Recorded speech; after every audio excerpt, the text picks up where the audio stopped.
अथ सत्यार्थ प्रकाशः द्वितीय समुल्लासः। अब हमारा ये सत्यार्थ प्रकाश का दूसरा समुल्लास आरंभ होता है और दूसरे समुल्लास में हम अंतिम चरण में पहुंच गए, अर्थात ये आज का पाठ अंतिम पाठ है। इसमें 2 श्लोक आया है, ये मैं आपको सुना रहा हूँ। दृष्टिपूतं न्यसेत्पादं वस्त्रपूतं जलं पिबेत् सत्यपूतां वदेत् वाचं मनः पूतं समाचरेत्। इसका अर्थ क्या है? स्वामी जी लिखते हैं, नीचे दृष्टि कर ऊंचे नीचे स्थान को देख के चले, वस्त्र से छान कर जल पिए, सत्य से पवित्र करके वचन बोले, मन से विचार के आचरण करे। तो यह है दृष्टिपूतम न्यसेत पादम, अर्थात नीचे देख करके कदम रखे।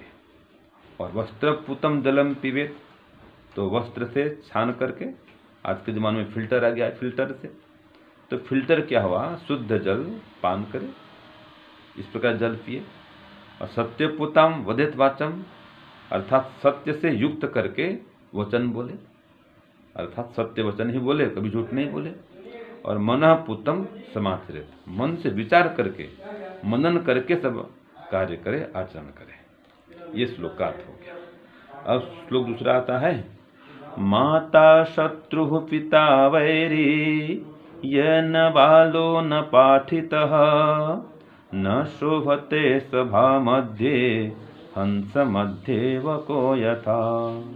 माता शत्रु पिता वैरी ये न बालो न पाठितः न शोभते सभा मध्ये हंस मध्ये वको यथा।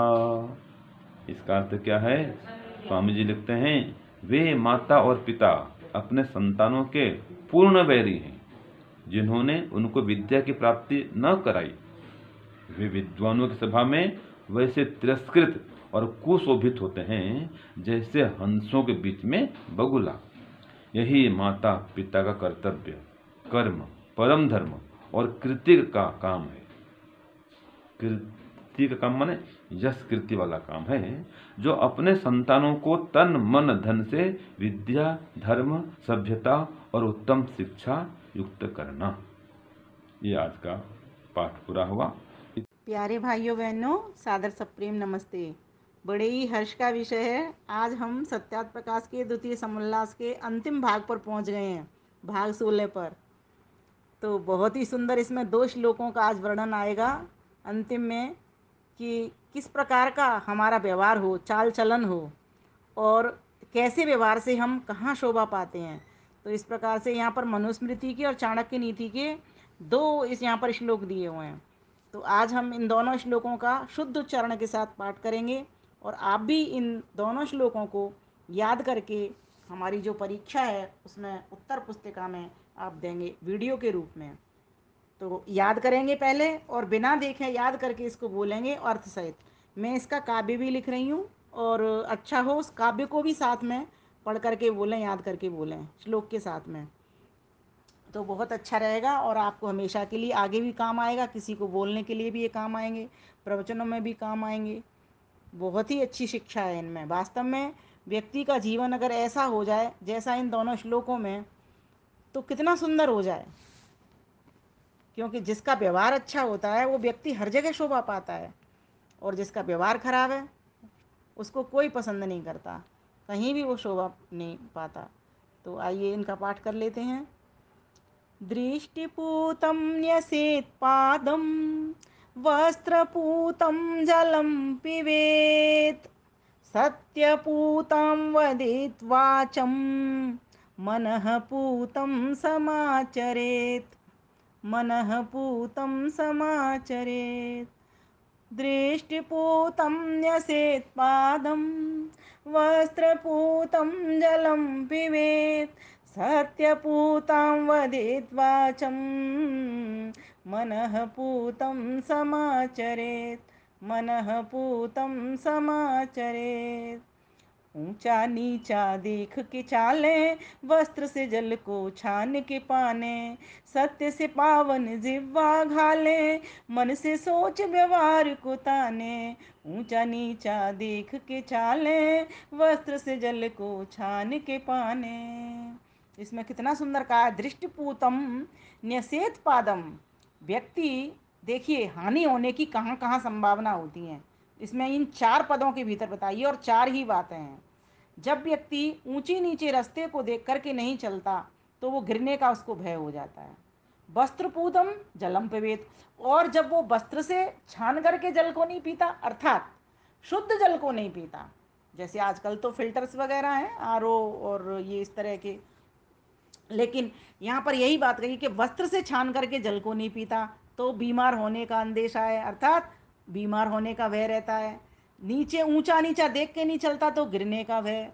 वस्त्र से छान करके जल को नहीं पीता तो बीमार होने का भय, रोगी होने का भय, है ना। सत्य पूताम वदेत वाचम, और सत्यवाणी नहीं बोलता, सत्य जान करके बोलता नहीं, वैसा जैसी जो वस्तु है उसको वैसा नहीं कहता, है ना। सत्य बोलने का मतलब है यहाँ पर जो जैसी वस्तु उसको वैसा नहीं कहता, गलत गलत कहता है।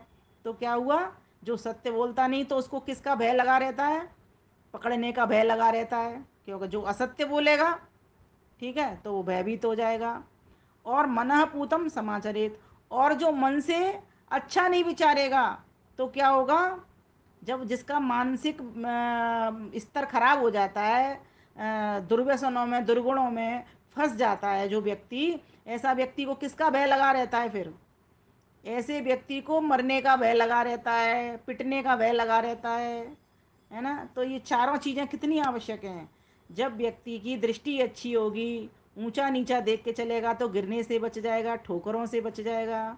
जल को छान के पिएगा तो रोगी नहीं होगा, निरोगी काया हो जाएगी। सत्य पूनाम बदेत वाचम, और सत्य वाणी का प्रयोग करेगा, है ना, सत्य को जान करके ही बोलेगा। तो इससे क्या होगा, वो सत्य परमपिता परमेश्वर को प्राप्त कर लेगा। सत्य ही बोलेगा, सत्य ही विचारेगा, सत्य ही क्रिया में डालेगा तो ईश्वर को पालेगा, क्योंकि वह महात्मा के गुण होते हैं ये। और मनः पूतम समाचरित, और मन से क्या ठीक है क्या ठीक नहीं है सोच विचार करके काम करेगा, व्यवहार में उतरेगा, तो फिर ऐसा व्यक्ति सबका प्यारा बन जाएगा, सबका न्यारा बन जाएगा। तो यहाँ दे यही बात बताई है कि आप इन चारों चीज़ों को अगर अपने जीवन में धारण कर लेते हो तो एक अच्छे उत्तम व्यक्तित्व का निर्माण कर लेते हो, अर्थात एक सुंदर व्यक्ति बन जाते हो, उत्तम व्यक्ति बन जाते हो। और आगे कहा, दूसरा श्लोक में क्या कहा, माता शत्रु पिता वैरी, ये न बालो न पाठितः, सभा मध्ये न शोभन्ते, हंस मध्ये वको यथा, हंस मध्ये वको यथा। तो इसका प्रकरण दिया चाणक्य नीति 2:11। इसका भी देख लेते हैं। माता शत्रु पिता भी दुश्मन, जो न ध्यान दे संतति शिक्षण, सभा बीच कुशोभित हो त्यों, जैसे बगुला हंस के मध्यन, जैसे बगुला हंस के बीचन। माता शत्रु पिता भी दुश्मन, जो न ध्यान दे संतति शिक्षण।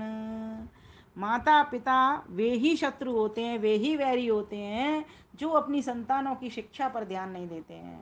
तो वे कैसे कुशोभित होते हैं, कैसे तिरस्कृत होते हैं, जैसे हंसों के बीच में बगुला, है ना। क्योंकि हंस तो होता है निर्छीर विवेकी, और बगुला तो कैसा होता है, इसको क्या कहा गया है, जैसे चालाक कहा है, धूर्त कहा है, दुष्ट कहा है। कोई व्यक्ति ऐसा हो तो उसको किसकी उपाधि दी जाती है, कहा जाता है ये तो बगुला भगत है। कोरी भक्ति कर रहा हो, प्रदर्शन कर रहा हो, उसको क्या कह देते हैं, या फिर चालाकी कर रहा हो, है ना। तो ये सब गुण किसके होते हैं, बगुला के।